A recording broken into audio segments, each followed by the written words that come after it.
Hello students, this is Deepak Mishra. Today we are going to start a lecture with 8th standard science. Until now we have taken a lectures for 10th standard and 9th standard. So due to COVID-19 issue, we all are facing problems, okay?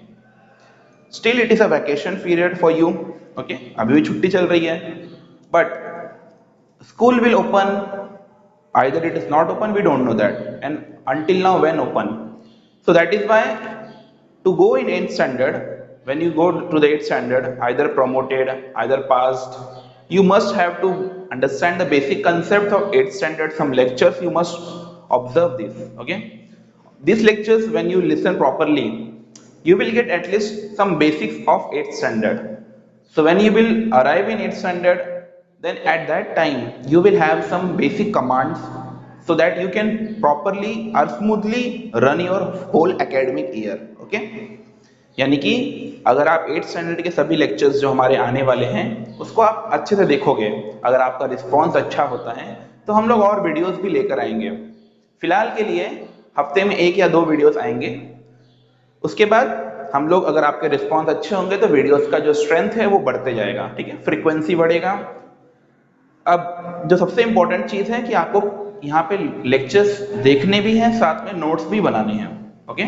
Lectures के साथ में notes बनाओगे तो आप लोगों को at least बार बार lectures को देखने की जरूरत नहीं होगी. अगर आप नहीं नोट्स बनाते हो तो उसमें खाली ये होगा कि आपका समय वेस्ट होगा. आप एक बार लेक्चर देखोगे फिर भूल जाओगे 2 दिन बाद. सबसे इंपॉर्टेंट होता है कि जो बोर्ड पे लिखा है उसके नोट्स बनाओ और हर 1-2 दिन में उसको रिवाइज करो, ठीक है? तो आज का हम लोग जो पहला लेक्चर है वो साइंस का स्टार्ट करते हैं. Chapter 1, classification of living words.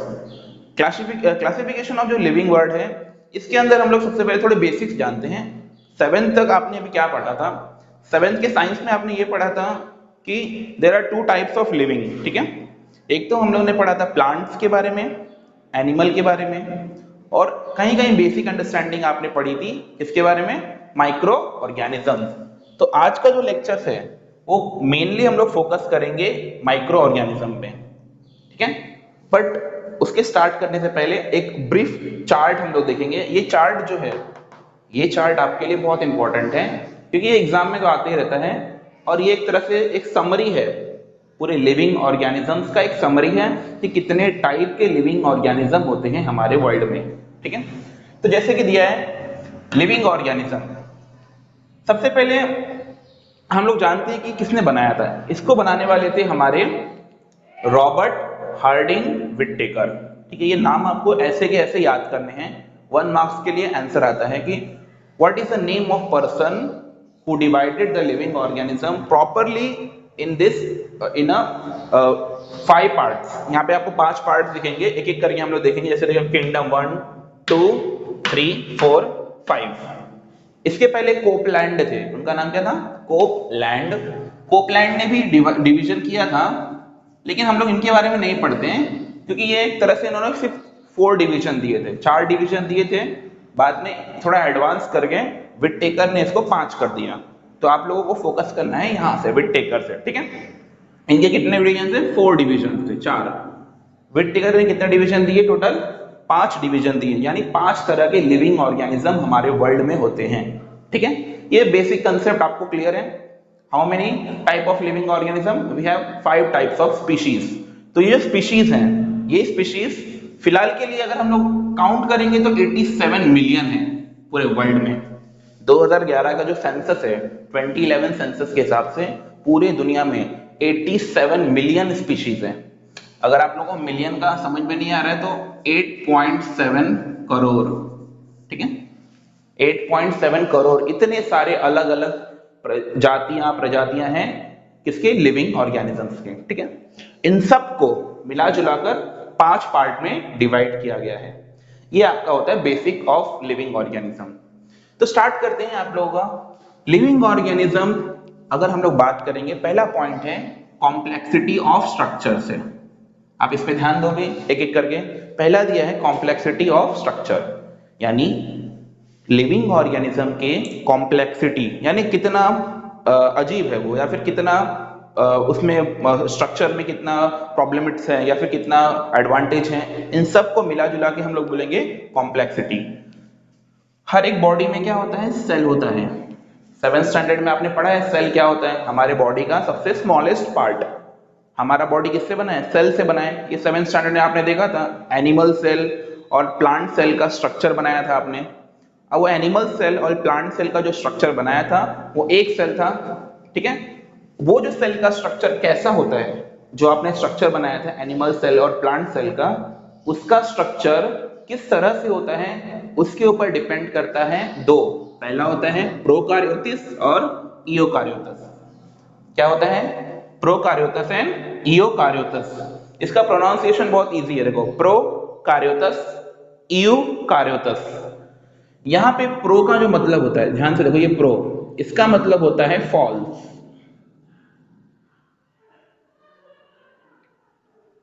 False यानी कि यहां पे आप लोगों का जो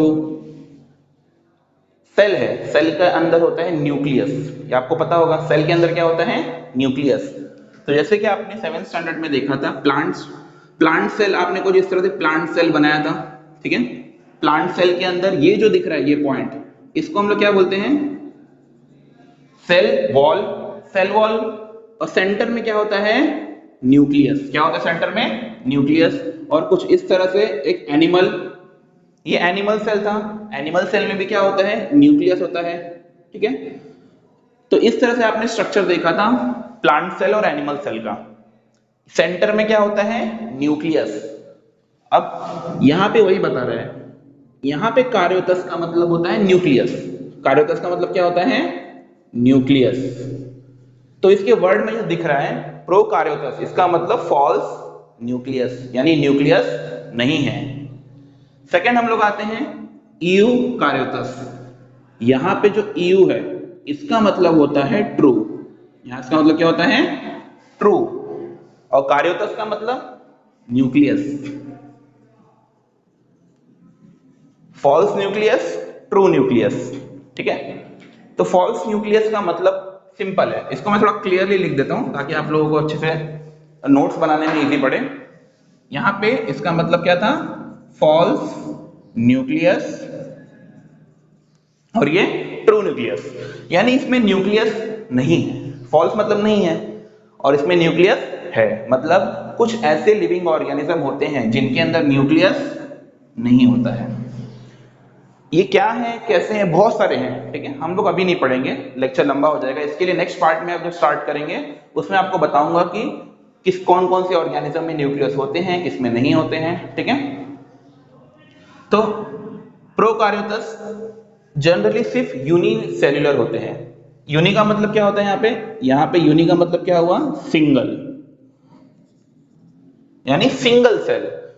So all prokaryotes, ध्यान सुनो, all prokaryotes are unicellular। जितने प्रोकार्योटस होते हैं वो क्या होते हैं, यूनिसेल्युलर होते हैं। और उनमें सिर्फ एक ही किंगडम आता है। किंगडम मतलब एक तरह से एक राज्य, राजा का क्या होता है, राज्य होता है, किंग का किंगडम होता है। उसी तरह से यहाँ पे मोनेरा जो है, ये मोनेरा एक किंगडम है, यानी कि एक प्रजाति है जिसमें यूनिसेल्युलर होते हैं। क्या होते हैं इसमें, यूनिसेल्युलर होते हैं, साथ में इनके अंदर न्यूक्लियस नहीं होता है, ठीक है। तो यहां तक का पॉइंट आपको समझ में आया। अब हम लोग आते हैं नेक्स्ट में, यूकार्योटस, यानी ऐसे लिविंग ऑर्गेनिज्म जिनके अंदर सेल होता है। ऐसे दो टाइप होते हैं, इसमें भी हम लोग पढ़ रहे हैं कॉम्प्लेक्सिटी ना। एक होता है यूनिसेल्युलर और एक होता है मल्टी सेल्युलर। यानी प्रोकार्योटस में सिर्फ एक यूनिसेल्युलर होता है, यूकार्योटस में यूनिसेल्युलर भी होता है और मल्टी सेल्युलर भी होता है। तो हम लोगों ने ये चीज कंप्लीट कर ली। तो इसमें हम लोगों ने क्या पढ़ा, कॉम्प्लेक्सिटी ऑफ स्ट्रेस। एक क्या पढ़ा, प्रोकार्योटस पढ़ा हम लोगों ने, एक होता है प्रोकार्योटस और दूसरा क्या होता है एंड यूकार्योटस। तो दो टाइप हो गया। नेक्स्ट आते हैं कॉम्प्लेक्सिटी ऑफ ऑर्गेनिजम्स। ऑर्गेनिजम्स की कॉम्प्लेक्सिटी के हिसाब से डिवाइड किया गया है।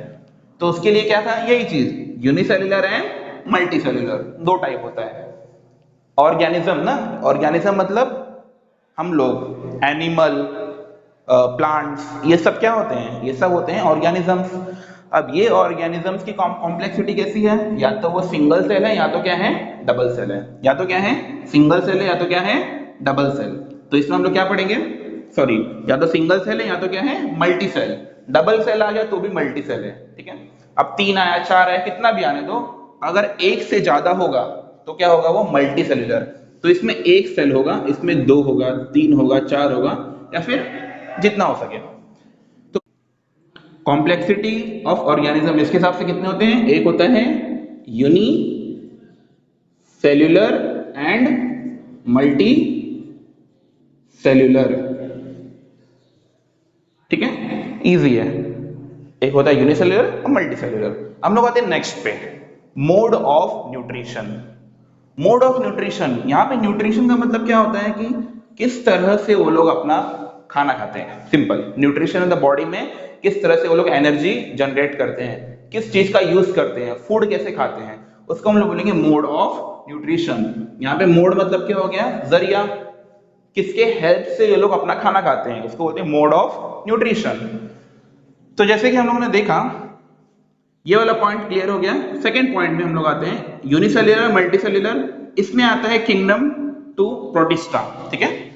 यूनिसेल्युलर में क्या आता है? किंगडम टू प्रोटिस्टा, यानी जिसके अंदर सेल होता है और जो सिंगल सेल का होता है उसमें सिर्फ क्या होता है? प्रोटिस्टा होता है। क्या होता है इसमें? सिर्फ प्रोटिस्टा। नेक्स्ट जो है, जिसके अंदर सेल होता है, न्यूक्लियस होता है, मल्टी सेल्युलर है, उनमें 3 डिवीजन होता है, किंगडम 3, किंगडम 4, किंगडम 5, ठीक है।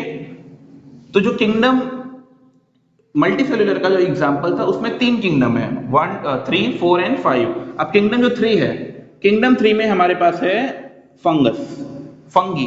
किंगडम 3 में क्या है? फंगस। अब ये जो फंगस है, ये फंगस किस तरह से अपना खाना खाता है, किस तरह से अपना खाना खाता है, उसी को हम लोग बोलेंगे मोड ऑफ न्यूट्रिशन। या फिर प्लांट, ये प्लांटे ही लिखा है, इसको इंग्लिश में प्लांट बोलते हैं, ठीक है, लैटिन वर्ड है। एनिमेलिया भी लैटिन वर्ड है, उसको भी एनिमल बोलते हैं हम लोग। तो इस तरह से फंगस, प्लांट और एनिमल, ये सब के सब क्या होते हैं? ये होते हैं मल्टी सेल्यूलर। और प्रोटिस्टा क्या होता है? यूनिसेल्यूलर। क्लियर? यहां तक क्लियर है? अब इसको हम लोग मोड ऑफ न्यूट्रिशन को इसमें एडजस्ट करते हैं। तो एग्जांपल के लिए मोनेरा, मोनेरा का मोड ऑफ न्यूट्रिशन क्या होता है? जनरली मोनेरा क्या होता है? या तो वो हेट्रोट्रॉपिक भी हो सकता है या फिर ऑटोट्रॉपिक भी हो सकता है। अब उसका डिटेल्स नहीं जानेंगे, हम लोग खाली ये देखेंगे कि मोड ऑफ न्यूट्रिशन कितने टाइप के होते हैं। तो पहला टाइप होता है आप लोगों का ऑटोट्रॉपिक। ऑटोट्रॉपिक मतलब खुद से खाना बनाने वाले, ठीक है। इसके बारे में आप लोग ने 7 से पढ़ा होगा। ऑटोट्रॉपिक मतलब होता है ऐसे लिविंग ऑर्गेनिज्म जो अपना खाना खुद बनाते हैं। तो कौन है इसमें जो अपना खाना खुद बनाते हैं? कुछ मोनेरा, सब मोनेरा एंड प्लांट। प्लांट और मोनेरा ऐसे हैं जो अपना खाना खुद बनाते हैं। किसके हेल्प से बनाते हैं? फोटोसिंथेसिस से। किससे बनाते हैं? फोटोसिंथेसिस। यानी कि मोनेरा में और प्लांट में कुछ ऐसे ऑर्गेनिजम्स होते हैं जो अपना खाना खुद बनाते हैं। तो हम लोग मोड ऑफ न्यूट्रिशन क्या देखा हम लोगों ने? ऑटोट्रॉपिक। और ऑटोट्रॉपिक में एग्जांपल क्या लिखूंगा मैं? एक लिखूंगा मोनेरा होगा और दूसरा क्या होगा? प्लांट्स। तो मोनेरा और प्लांट्स, मोनेरा एंड प्लांट्स, ये किसके हेल्प से बना रहे हैं? फोटोसिंथेसिस। क्या करेंगे ये लोग? Photosynthesis, perform photosynthesis.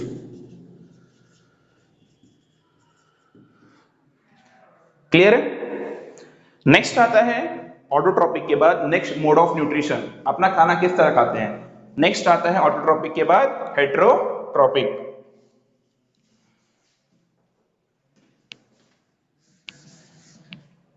हेट्रोट्रॉपिक का मतलब कोई जानता है? कमेंट्स में लिख के बताओ। ऑटोट्रॉपिक का मतलब ऐसे लिविंग ऑर्गेनिज्म जो अपना खाना खुद बनाते हैं। तो हेट्रोट्रॉपिक का मतलब क्या होगा? उसका उल्टा करना होगा। कमेंट्स में लिखो क्या होगा उसका मतलब। नेक्स्ट आता है हमारा हेट्रोट्रॉपिक। हेट्रोट्रॉपिक मतलब ऐसे लिविंग ऑर्गेनिज्म जो अपना खाना खुद नहीं बनाते, खुद नहीं बनाते मतलब क्या करेंगे, किसी और पे डिपेंडेंट रहेंगे। यानी किस पे डिपेंडेंट रहेंगे, किसी और पे। जनरली एनिमल यानी हम लोग भी एक एनिमल ही है। Human is a intelligent animal, आप सबको पता होगा। We are also animal but we are intelligent animal. तो एनिमल जो होते हैं वो क्या होते हैं, हेट्रोट्रॉपिक होते हैं। वो किसी और पे डिपेंडेंट होते हैं खाना खाने के लिए। हम लोग जनरली किस पे डिपेंड होते हैं, एनिमल्स जनरली किस पे डिपेंड होते हैं, प्लांट्स पे। क्लियर है, एनिमल डिपेंडेंट ऑन प्लांट्स, इसको हम लोग बोलेंगे हेट्रोट्रॉफिक। एक लास्ट होता है सेप्रोफाइटिक। एक लास्ट मोड ऑफ न्यूट्रिशन क्या होता है, ये था फर्स्ट, ये है सेकंड, अब आते हैं थर्ड, सेप्रोफाइटिक। सेप्रोफाइटिक क्या होते हैं, सेप्रोफाइटिक होते हैं जो अपना खाना किसी और पे डिपेंडेंट होते हैं, लेकिन वो चीज डेड होती है, यानी मरे हुए लोगों पर। कोई जैसे प्लांट्स अगर डेड होता है, कोई प्लांट सड़ जाता है, गिर जाता है, तो सड़ने के बाद उसके ऊपर फंगस लग जाता है। यानी सफेद सफेद कलर का जो झाग देखते हो आप लोग, चाहे वो रोटी पे हो, कभी कभी एक दो दिन का पुराना खाना होता है, आपके घर में खाना रख दे दो, एक दो दिन पुराना हो जाएगा तो उसके ऊपर सफेद झाग जम जाता है, वो भी फंगस है। ठीक है, वो भी क्या है, फंगस है। या फिर अगर आपने कभी भी देखा होगा, कोई भी सड़ी हुई चीज होती है, ठीक है, डिकम्पोज बोलते हैं उसको, उस सड़ी हुई चीज में क्या होता है, फंगस लग जाता है व्हाइट कलर का, तो उसको हम लोग बोलेंगे सेप्रोफाइटिक। सेप्रोफाइटिक कौन होते हैं, फंगस होते हैं। फंगस क्या होते हैं, saprophytic. They depend on dead animal, depend on dead animal या फिर प्लांट्स, डेड एनिमल या फिर डेड प्लांट्स। तो फंगस डेड एनिमल या डेड प्लांट्स पे डिपेंड होते हैं, उसमें से अपने न्यूट्रिशन एब्जॉर्ब करते हैं। तो एक फटाक से 1 मिनट का रिवीजन लेते हैं। मोड ऑफ न्यूट्रिशन यानी किस तरह अपना खाना खाते हैं, इसमें 3 टाइप होते हैं, autotrophic, heterotrophic and saprophytic. Autotrophic कौन होते हैं, प्लांट्स होते हैं, और मोनेरा, सब मोनेरा नहीं होते हैं। All Moneras are not autotrophic, some Monera, कुछ मोनेरा ऑटोट्रॉपिक होते हैं, और plants are also autotrophic. Next आते हैं हम लोग हेट्रोट्रॉपिक। हेट्रोट्रॉपिक कौन होते हैं, एनिमल यानी हम लोग किस पे डिपेंडेंट होते हैं, प्लांट्स पे। थर्ड है हमारा सेप्रोफाइटिक। सेप्रोफाइटिक यानी फंगस जो किसी और पे डिपेंड होते हैं, लेकिन वो डेड होना चाहिए, so they depend on dead person. Clear है इतना। तो ये जो डिवीजन था, ठीक है, इस डिवीजन में आप लोगों ने देखा कि 5 डिवीजन थे। इस 5 डिवीजन में हम लोगों ने फंगस के बारे में देखा। फंगस में सेल वॉल प्रेजेंट होता है, ठीक है। न्यूक्लियस में क्या होता है, सेल वॉल, देखो यहाँ पे बाहर दिख रहा है, ये सेल का स्ट्रक्चर है, इसके जो बाहर है ये है सेल वॉल। तो यानी कि इसमें क्या होता है, सेल वॉल प्रेजेंट होता है, लेकिन ये फोटोसिंथेसिस नहीं करता। फोटोसिंथेसिस क्यों नहीं करता, आप लोग कमेंट्स में लिखो, आप लोगों को 7th स्टैंडर्ड में पढ़ाया गया था। फोटोसिंथेसिस के लिए क्या चाहिए होता है, ये बहुत इंपॉर्टेंट है, आप लोगों को कमेंट्स में सब लोग को सर्च करके लिखना है। तो फोटोसिंथेसिस जो होता है, ठीक है, इसमें हम लोग नहीं कर सकते। नेक्स्ट आते हैं हम लोग प्लांट्स में। प्लांट में सेल वॉल प्रेजेंट होता है। प्लांट में क्या प्रेजेंट होता है, सेल वॉल। सेल वॉल क्या करता है, सेल वॉल प्रोटेक्ट करता है, किसको प्रोटेक्ट करता है, प्लांट्स को। प्लांट्स आपने देखा होगा, प्लांट्स कैसे होते हैं, मजबूत होते हैं, ठीक है। प्लांट्स कैसे होते हैं, मजबूत होते हैं, उसको आप जल्दी कट नहीं कर पाते हो, क्योंकि उसके बाहर का जो परत है उसमें क्या होता है, सेल वॉल। तो वॉल, ठीक है, जिससे हम लोग वॉल बोलते हैं, वॉल क्या करता है, प्रोटेक्ट करता है। तो उसी तरह प्लांट्स को कौन प्रोटेक्ट करता है, सेल वॉल। तो प्लांट्स में सेल वॉल होते हैं, दे परफॉर्म फोटोसिंथेसिस, यानी ये लोग फोटोसिंथेसिस परफॉर्म करते हैं। लास्ट में एनिमेलिया यानी हम लोग, एनिमल्स। एनिमल में कौन आते हैं, इंसान भी आते हैं, जानवर भी आते हैं। इंसान और जानवर को मिला के एनिमल ही बोलते हैं, लेकिन हम लोग क्या है, इंटेलिजेंट एनिमल। तो इनके अंदर सेल वॉल नहीं होता है। हमारा स्किन देखो बहुत स्मूथ होता है ना, अगर आप प्लांट लो, एक पेड़ लो, प्लांट का स्किन देखोगे रफ होता है, हमारा स्किन स्मूथ होता है। क्यों, क्योंकि हमारे स्किन को ज्यादा बड़ा प्रोटेक्शन की जरूरत नहीं है, क्योंकि हम लोग बाहर नहीं रहते। अगर हम लोग बाहर रहते बचपन से, ठीक है, यानी पहले से ही, जब से हमारा लिविंग ऑर्गेनिज्म चालू हुआ, अगर तब से ही हम लोग बाहर रहते, तो हमारे ऊपर पानी आता, धूप आता, उससे क्या होता है, हमारा स्किन मोटा हो जाता है, यानी सेल वॉल आ जाता।